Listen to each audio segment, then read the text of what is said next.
estrategia en América Latina más utilizada por los organismos de seguridad para destruir los movimientos de masa opositores ha sido la provocación. Meter agentes encubiertos a los movimientos, hacer que esos agentes encubiertos saquen del cauce legal y democrático a los movimientos, los deslegitimen y los desprestigien. Y una vez que ya han perdido su base social, entonces los aplastan militarmente. Y creo que el conjunto de lo sucedido en el mes de septiembre, y es, las amenazas del discurso presidencial no tienen efecto, las amenazas sobre Ciudad Universitaria alrededor del 9 tampoco lo tienen. Al contrario, hay una respuesta de un altísimo valor político que es la manifestación silenciosa. Ahí se despliegan las acciones de los grupos paramilitares posteriormente, que tampoco tienen efecto, y la invasión Ciudad Universitaria no tiene efecto, y forzar la renuncia del rector con una campaña de calumnias no tiene efecto, y intentar detener la resistencia de los estudiantes con acciones policíacas y militares en la ciudad no tienen efecto. Bueno, entonces, digamos, ante todos esos sucesión de acontecimientos frustrados para el régimen, pues da la impresión de que la solución autoritaria es extremar la fuerza para llegar a una solución definitiva. Y a partir de septiembre ya se va viendo que cada vez más se acerca ese final tremendo, ¿no? Desde el momento en que el ejército toma Ciudad Universitaria y de nuevo otra vez se lanza ya en plena refriega contra las escuelas politécnicas, se está casi anunciando que el desenlace de Tlatelolco.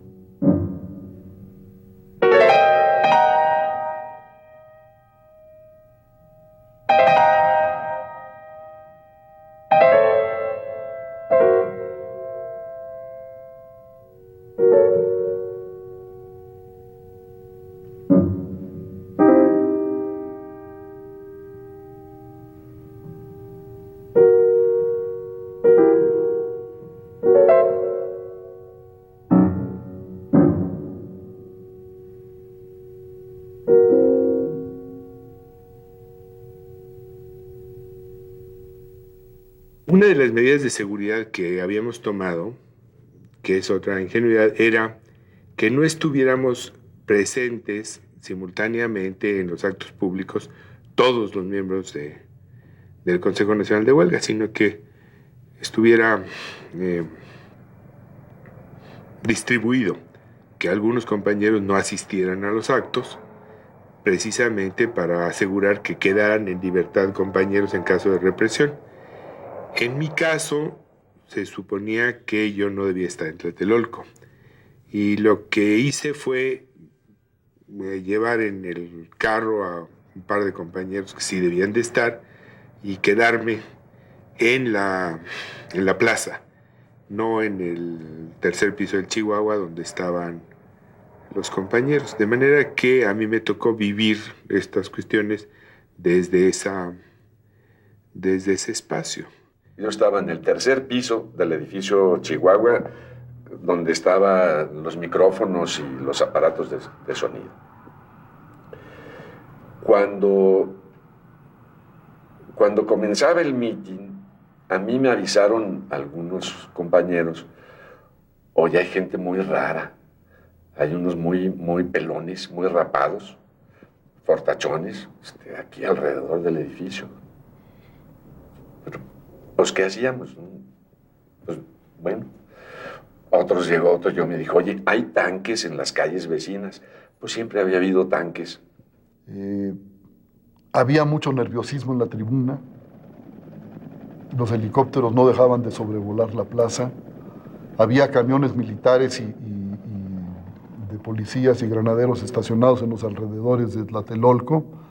Tanques por un lado, sobrevolaban los helicópteros, soldados por otro. Entonces a mí no se me hizo muy así impactante el hecho de que sobrevolaran los helicópteros, ¿no? Pero sí comencé a oír también lo que te digo, ese marchar de los soldados, las motos, todo eso, y Y se comenzó a oír así en la plaza con toda la gente como algo, así como algo va a pasar, algo está pasando. Hay gente muy rara allá arriba algo raro está pasando, algo raro. Pero bueno, estábamos tan acostumbrados a que pasaran cosas raras que seguimos subiendo. Y al llegar, Raúl Álvarez nos dijo, bájense y dispérsense. Y no contesten ninguna provocación porque estamos rodeados por el ejército. Entonces esperamos a que diera la hora para que yo empezara a hablar. Entonces ya empecé a hablar, mencioné al primer orador, que fue Florencio López Osuna.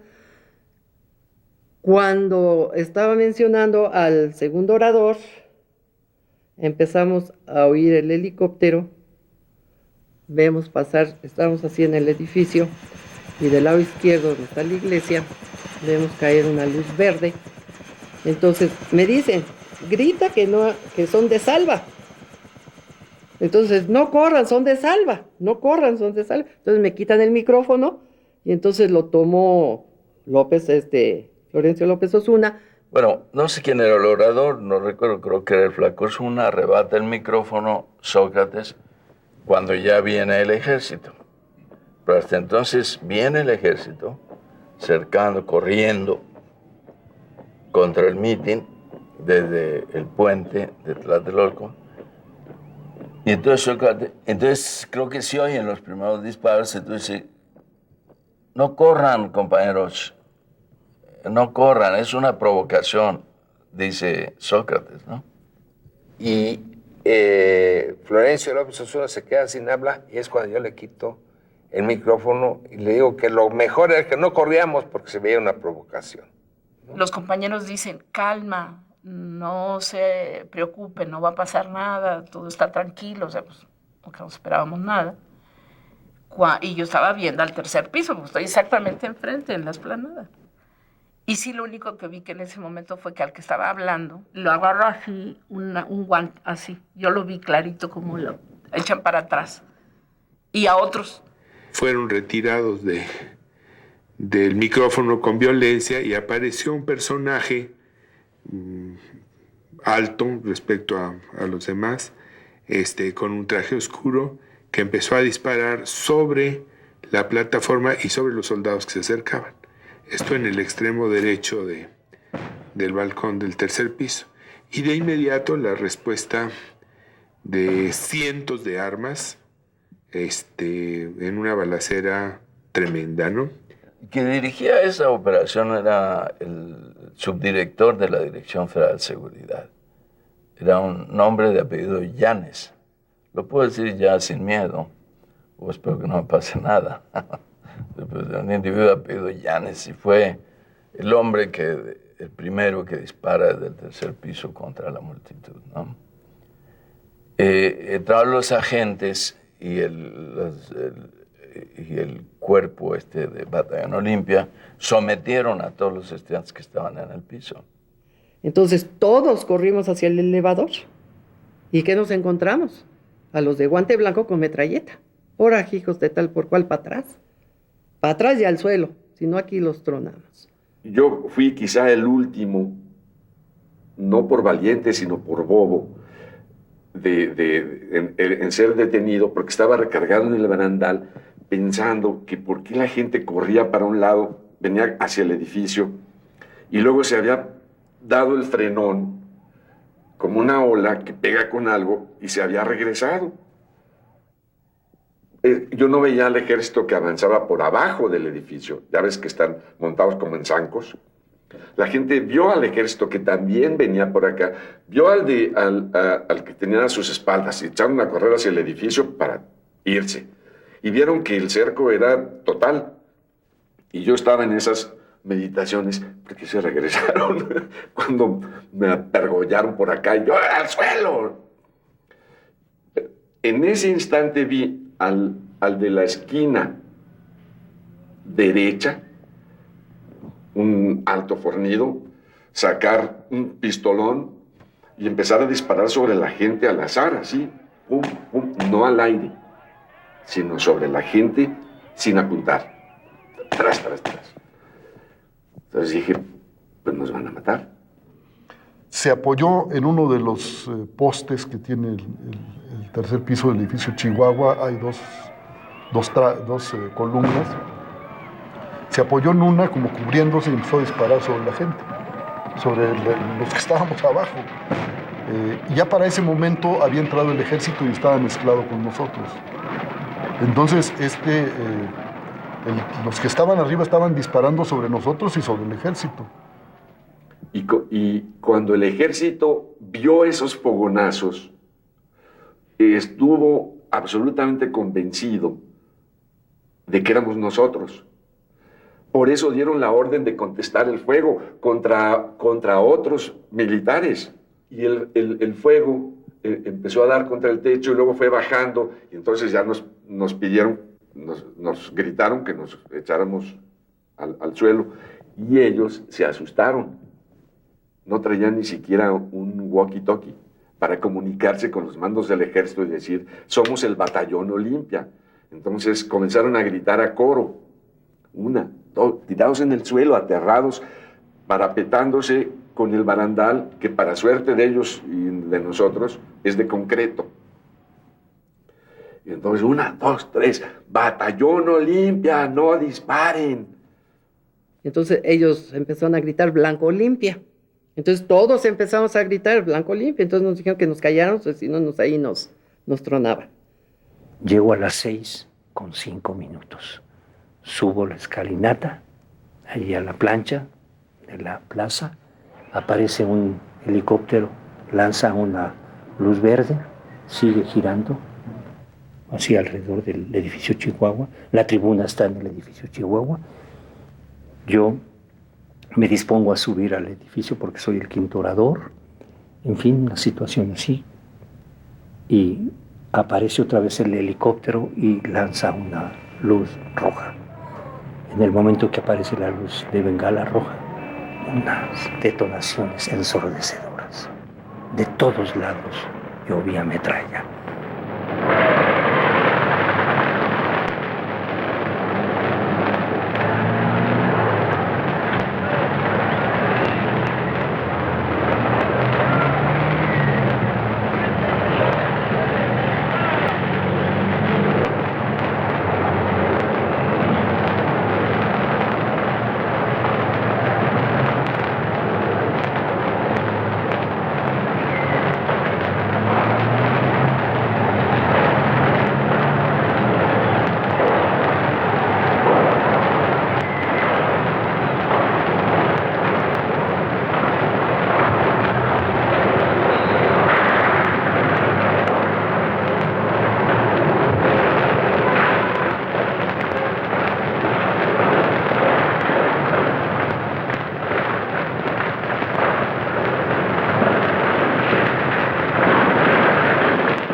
Puede ser, no nos pueden estar disparando de arriba, si no nos pueden estar disparando. Yo oía de arriba y de abajo, la verdad. Yo digo, es que no puede ser esto cierto, o sea, yo no lo concebía. Y entonces le digo a Tita, es que son balas de salva, no pueden ser reales. Dices, no seas pendeja, ¿no ves cómo está cayendo la gente? Entonces sí, ya volteé a ver y veo que los compañeros estaban cayendo, ¿no? Alguien dijo, son salvas, pero casi en el momento en que lo decía y yo lo escuchaba, vi un impacto a 2 o 3 metros de altura en una parte del edificio y la caída de un pedazo de revoque del edificio. ¿Sí? O sea, estas no son salvas. Y en ese momento mismo casi todo ocurría al mismo tiempo. Vi la caída de 2 o 3 gentes, heridas o muertas. No lo sé realmente. Y bueno, nosotros lo que queríamos era correr y salir de ahí. Lo intentamos, no pudimos porque cuando íbamos a llegar a la orilla de la explanada, estaban ahí un grupo de militares disparando, también no sabían ni contra qué disparaban. Creo que todos estábamos igual de aterrorizados.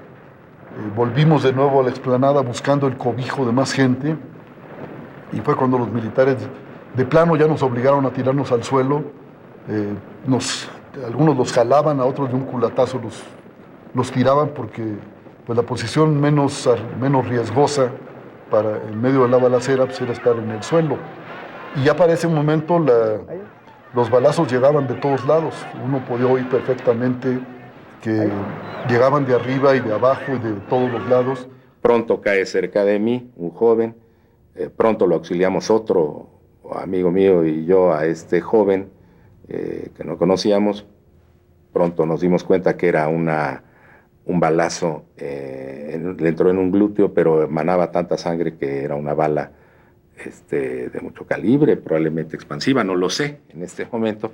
Manaba demasiada sangre, le tapamos entre ese otro amigo y yo con la mano, queríamos tener un pañuelo, gritábamos que viniera el auxilio. Vienen precisamente las tanquetas disparando y todo, hacen boquetes sobre el edificio Chihuahua, hacen un reparto de metralla por todos lados. Yo me tiro al piso, trato de levantarme y el miedo es terrible. Las piernas me fallan, no puedo levantarme.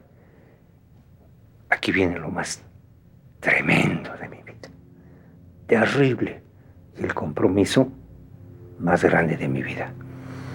Se acerca un muchacho y me dice: maestro, levántese, vámonos, porque si lo ven lo matan. Vamos. Me toma del brazo, aquí a la derecha, nos vamos así. Yo no podía caminar, era tal el pánico, lo que ustedes quieran considerar.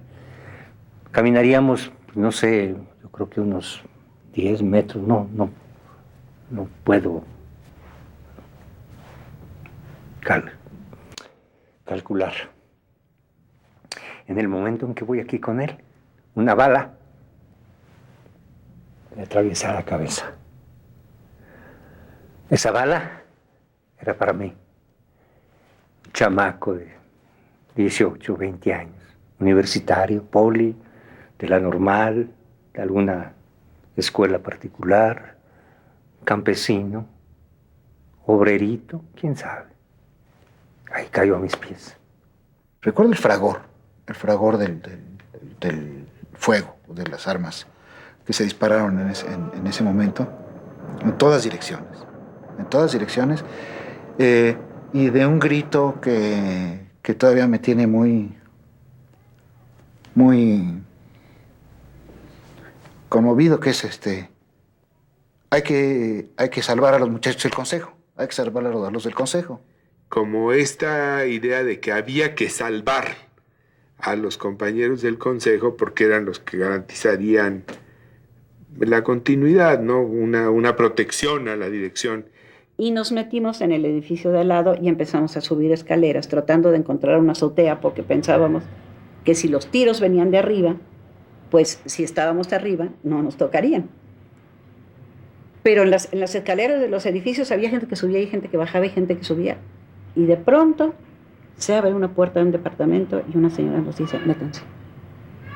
Y nos metimos a ese departamento, la señora cerró la puerta, había como 6 muchachos más ahí, y nos dijo: yo tengo hijos en la vocacional y no sé dónde están, y creo que cualquier madre haría exactamente lo mismo, quédense aquí hasta que todo pase. Y ahí los heroicos vecinos de Tlatelolco nos acogieron a mí y a un montón de compañeros que yo no conocía, eran compañeros del Poli, casi todos ellos, de Chapingo, había un par de compañeros de Chapingo, y había 2 o 3 heridos, no exactamente de balas, sino de caídas, de raspones muy, muy graves en la cara y en los brazos que estaban sangrando, ¿sí? Yo tenía mucha angustia porque sabía que mi hermana también estaba en el meeting, y porque además oíamos gritos de dolor, y porque además empezó a oírse como escaramuzas. De repente arreciaba el tiroteo y luego se calmaba. Y entonces pensábamos: bueno, ya se acabó todo, salgámonos.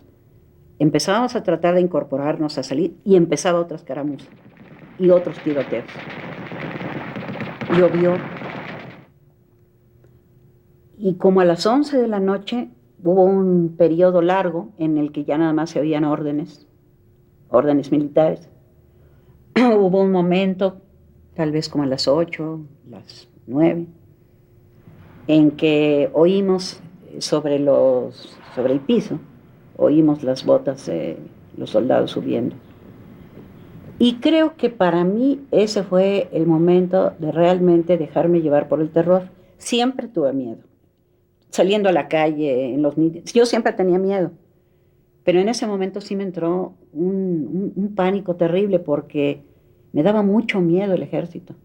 Ya había ocurrido el hecho de que después de varios tiroteos, un grupo de mujeres empezó a tocar la puerta de la iglesia, exigiendo que abrieran para protegernos a todos los que estábamos ahí.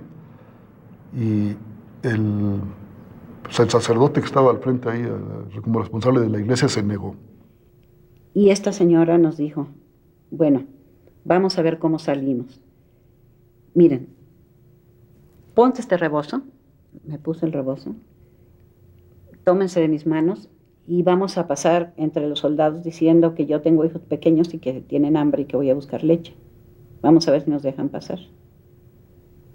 Y en ese momento, siguiendo el ejército y la Plaza de las Tres Culturas era un caos. No había una formación militar, no había, es decir, había gente que arrastraba cadáveres, había charcos, había gritos por todas partes, había ayes de dolor, pero también gritos de los soldados, había maldiciones, era caótico. Y entonces pudimos pasar. Me fui caminando hacia el jardín de Tlatelolco. Me fui por ahí. Crucé a un pelotón de soldados, iba yo todo ensangrentado, todavía de aquí, del muchacho que cayó aquí conmigo. Cayó aquí y yo me fui caminando, los crucé, no me dispararon. No sé, porque me vieron, pues va herido, se va a morir allá adelante, no sé, algo así, yo me fui caminando. Y nosotros hicimos también a intentar retirarnos, recorriendo el muro norte y la parte oriental del templo, y ahí nos detuvieron con disparos de ametralladora por encima de las cabezas, ¿no? Y bueno, cuando ya estás parado y empiezas a ver, entonces hay cuerpos en distintas partes, ¿no?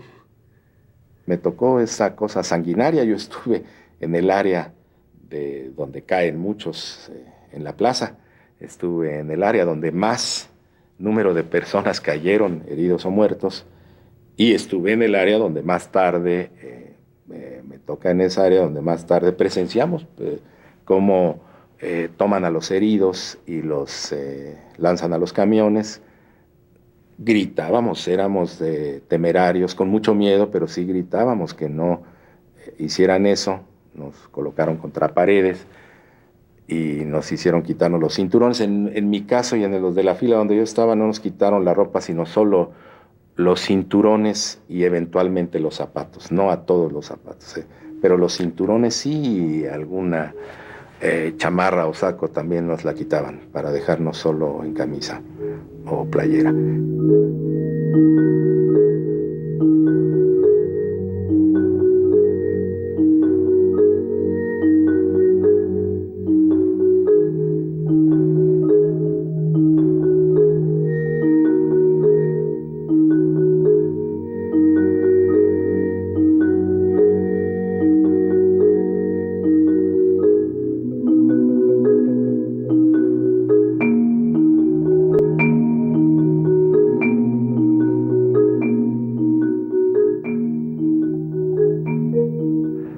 El problema es que cuando se aterriza la idea del diálogo, ahí surgen muchas discrepancias, ¿no? Porque diálogo puede ser simplemente cambiar de teatro, cambiar de escenario y pasar, digamos, de las manifestaciones en la calle, ¿no? De la manifestación pública en la calle, a un foro público donde se da le llaman diálogo, pero en realidad es la continuación de la lucha en un foro, suponiendo que ese diálogo, es decir, que esa tremenda confrontación, que esa discusión va a provocar suficientes chispas como para que, usando la metáfora marxista, se incendie la pradera. Para poder dialogar con una autoridad, número uno, tienes que llevar la idea de que en algo vas a ceder y que no es la parte mala y la parte buena, sino que vas a oír qué te propone y vas a ver en qué cedes y en qué no. Y eso no lo puedes hacer ante un auditorio repleto que te va a estar chiflando cada que digas, bueno, eso me parece razonable. ¡Tranza! ¡Traidor! No puede ser. Pero había también la idea de que el diálogo tiene que significar negociación, pactos, sesiones, ¿no? Es decir, que las diferentes partes aceptan, desde luego, la existencia de la otra, aceptan que no la quieren liquidar y aceptan negociar. Y esa es la parte que no funciona. Esa es la dimensión que al no ser plenamente aceptada nos llevó a la catástrofe y a la confrontación. Lo que para mí fue un error del Comité de Lucha, fue tratar de presionar al gobierno en el momento que íbamos a iniciar pláticas. Y ellos querían hacer una manifestación de Tlatelolco al Politécnico, donde estaba ocupado por el ejército. Y eso era una provocación terrible. Y lo que me parece tremendo también, tremendo, fue la respuesta violenta, muy violenta, del gobierno con la fracción del ejército que haya intervenido. Esa es la parte dramática del 2 de octubre. ¿Quiénes eran los comisionados del gobierno? Nunca se les preguntó ni quién los mandaba, ni qué carácter legal tenían, ni a qué podían llegar, ni nada. Eran los correveiriles chismosos del gobierno que iban ahí a acercarse y nadie les preguntó nada, ¿verdad? Ni tenían eso. ¿A quiénes respondían? Eran empleados de cuarta, los dos. Fue un acto de histrionismo, de ridículo, patético. No había ninguna seriedad. Lo que querían era enviar... Forma es fondo, decía don Jesús Reyes Heroles. Entonces, ellos querían cubrir formalmente el expediente, y tiene razón don Jesús, querían cubrir el expediente de que estaban negociando antes de que se diera el acto de la represión. No, es decir, pensar en la negociación en el caso de La Vega es pensar que en ese momento era concebible que hubiera instancias medias. No, había la esperanza de que Díaz Ordaz se olvidara de que era el presidente a la manera antigua. Y no era una esperanza muy concreta, ¿eh? Entonces, Echeverría es el que convence a Díaz Ordaz de cambiar la táctica, de aparentar que buscan el diálogo, un diálogo que siempre están posponiendo y que finalmente prácticamente no se llegó a hacer, en lo que preparan una operación terrible para desarticular y desmantelar absolutamente el movimiento estudiantil, que fue la creación del Batallón Olimpia en agosto precisamente, que ya el grupo ya estaba formado por el Departamento del Distrito Federal. Entonces lo utilizan este grupo porril, lo preparan debidamente y lo tienen listo para poder infiltrarlo entre los estudiantes para llevar a cabo la masacre cuando más les convenga. Pues la única manera de calificar esto es como un acto adicional de preparación de la masacre, de traición. Digamos, me parece que se puede escribir una historia que se llame de Chinameca a Tlatelolco, ¿verdad? Y de Tlatelolco a Las Cañadas, porque es la misma técnica de estar ofreciendo una solución política, un acercamiento, y en el momento en el que los inconformes, los disidentes están en una situación de descuido, actuar con toda la fuerza y con violencia, con engaños, con traición, con como hicieron en Tlatelolco, bajo acechanza, ¿no? Con soldados disfrazados de civiles, etc. Es un acto de un abuso completo, extremo, brutal, ¿no? El 2 de octubre no fue más que una respuesta burda del Estado, que no supo responder políticamente a un problema político, con una falsa concepción de autoridad, ¿no? Y yo creo también, ahora a distancia, que había pleitos internos dentro del Estado, ¿no? Porque realmente se dispararon entre soldados de tropa y los componentes del batallón Olimpia, y agarraron a la gente en fuego cruzado, ¿no? Nosotros no traíamos ahí ni gises, pues. Alguien metió mano negra. Es decir, yo por eso sospecho tanto de Echeverría, más que de Díaz Ordaz. Si Díaz Ordaz planea esta operación, el secretario de la Defensa sabe que va a haber militares vestidos de civil que van a estar en donde habríamos estado nosotros, porque ya estaremos detenidos, y no les disparan. Tienen el parte, los mandos del ejército regular, diciendo, va a haber, cuidado, no vayamos a matar compañeros. No hubo eso, no lo supieron, estaban convencidos de que éramos nosotros.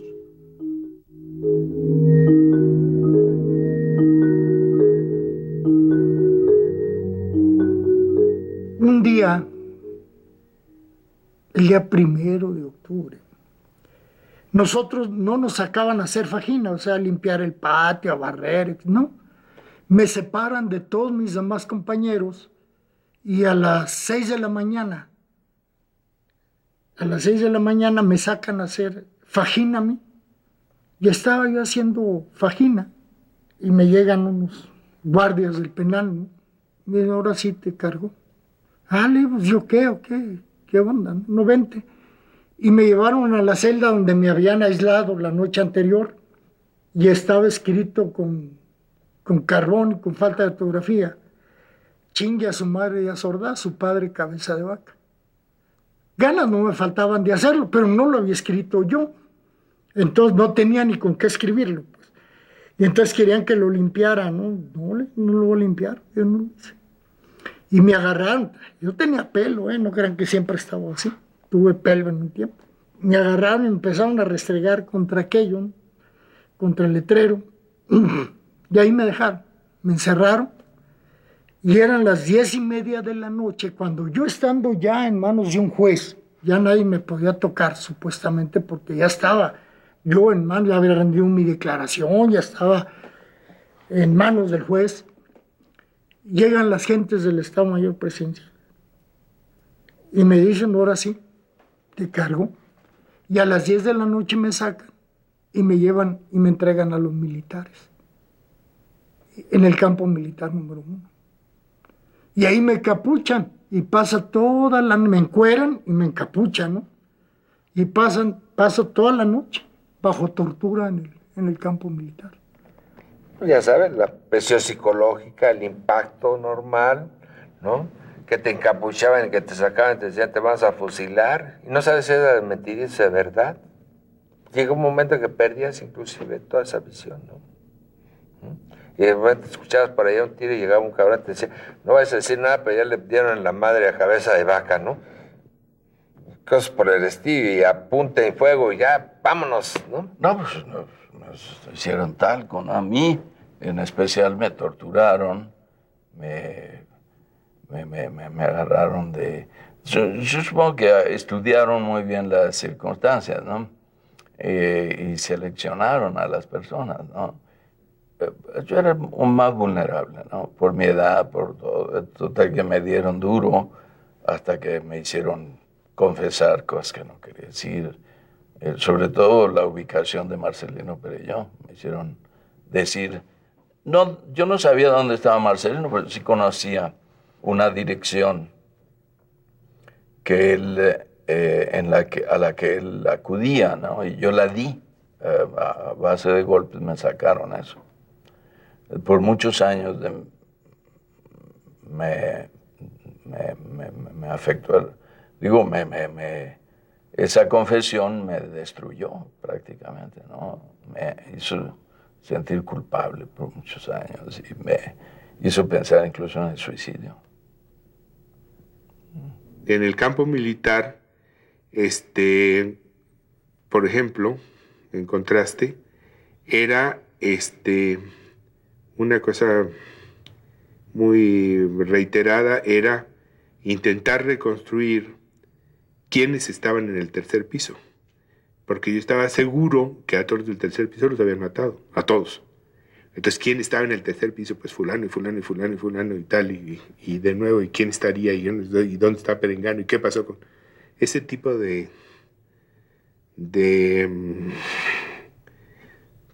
preocupaciones, ¿no? Eso es. Tenían planeado detenernos, ya estaba prevista la operación del Batallón Olimpia, que fueran de civil y con un guante blanco, rodearan el Chihuahua porque sabían que ahí era donde íbamos a estar con el equipo de sonido. Eso estaba previsto, nos iban a detener. El ejército iba a rodear Tlatelolco para filtrar, detener a todo el mundo e ir filtrando. A ver, tú vete. Tú se me hace que eres uno de los revoltosos, tú te quedas, etc. Para eso iba a acercar el ejército. Estoy convencido de que no fue planeado como una masacre y que se dio por errores en la logística militar. A mí, en mi interrogatorio en el campo militar, cuando comencé a decir esto, eran dos militares, yo no sé de grados y de cosas, pero traían una franja, era verde y una franja roja muy ancha. Un uniforme muy, muy bonito, muy elegante. Y me metieron a un cuarto oscuro, dije, pues ya, aquí la madriza va a hacer, a ver cuenta qué pasó. Y comencé a decir exactamente esto. Y lo primero que noté fue la mirada de uno al otro, sorprendido. Es que eran militares y bla, bla, y gritaban batallón. ¿Cómo gritaban? Batallón Olimpia, no disparen. ¿Pero por qué gritaban? Pues yo creo que porque no traían otra forma de comunicarse, un walkie-talkie. Miradas. Entonces empezaron a hacer algo muy raro, que tardé años en entender. Me siguieron preguntando sobre eso mientras los dos hacían esto. ¿Y por qué? ¿Quién sabe qué? A ver, con su mano. ¿Y por qué dices que se llamaba Olimpia? ¿Por qué dices que se llamaba Olimpia? Me estaban golpeando para el que oía afuera.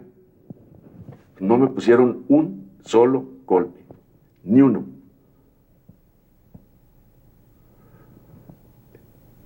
Eran militares y afuera había policías judiciales, había militares de otros y había policías de todo tipo y gente, pues, ahora sí que comisarios políticos que estaban encargados, como el que cuando ya me sacaron, curiosamente, sin estar bañado en sangre, luego de tanto golpe, comisarios políticos como el que estaba junto al agente del Ministerio Público, que cuando dije todo esto ya para que lo escribieran, decía, eso no se escribe.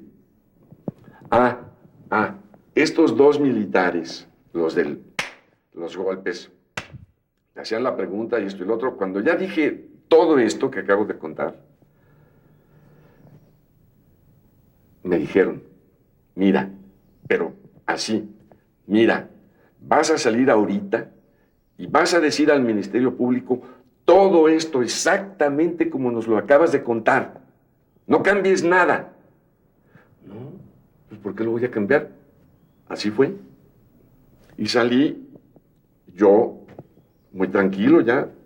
Pues fue así y así. Eso no se escribe. Todavía, como a la tercera o cuarta, medio murmuré. Pues es mi declaración. Es mi declaración. Eso no se escribe, dijo el que estaba ahí. Nada más le faltaba el sombrero, así, y la gabardina. Un comisario, por encima de los militares, porque ellos estaban allí y nunca se enfrentaron. Oye, no, a nosotros nos dijiste otra cosa, y sí se escribe. No se escribió, en mi declaración no está. Está en las de los heridos del Batallón Olimpia, que no los vigiló nadie.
Yo pensaba, esa noche de pesadilla en casa de Caso, digo, una de dos, mañana, o es la revolución, o es el final. Vencerá la indignación o el miedo. Y al llegar a CEU vi que había vencido el miedo. Se perdió la vinculación con la gente, ¿no? Entonces, forzosamente se diluyó todo aquello, ¿no?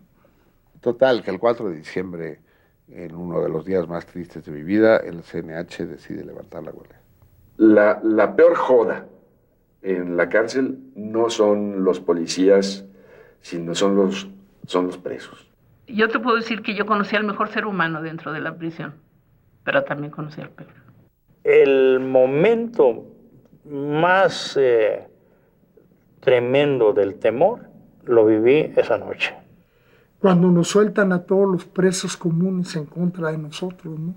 Y nos saquearon, se llevaron todo lo que teníamos. Mis anteojos, mis zapatos, mi pantalón, mi chaquetín, mi reloj, mi televisión que tenía yo allí. En fin, todo eso nos robaron. Fue una represión terrible. Yo, entre otros, en lo personal, pues decidí que había que luchar de alguna forma, o de todas las que se pudieran, para acabar con ese régimen político autoritario, sin duda. Eso estuvo elaborado en los días que estuve en la cárcel. Nosotros éramos personas que creíamos en la Constitución, que pedíamos el respeto a las leyes, que pedíamos democracia. Eso era lo que pedíamos. Pero es una generación que pierde el eje, pierde sus creencias, pierde sus referentes.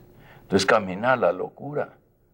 El movimiento nos había quitado a muchos compañeros, nos había hecho pasar por una terrible desgracia, que es ver la muerte de cerca. Nos acusaban de querer acabar con México. Bueno, pues no queríamos acabar con el país, pero sí acabamos con ese México. Se acabó. Pero se pasó de lo nominativo, que era la minifalda, al ejercicio abierto de nuestra sexualidad y de nuestros cuerpos. Dicen que el cisne solo canta al morir. Y el 68 habría sido el canto de ese bello cisne que fue la revolución, el sueño revolucionario. Fue el momento de esplendor. No fue todo lo que nosotros hubiéramos querido, pero sí fue mucho lo que soñamos, ¿no? Los jóvenes mexicanos de entonces hicimos lo que pudimos. Nos pareció que era poco, pero ahora creo que fue mucho.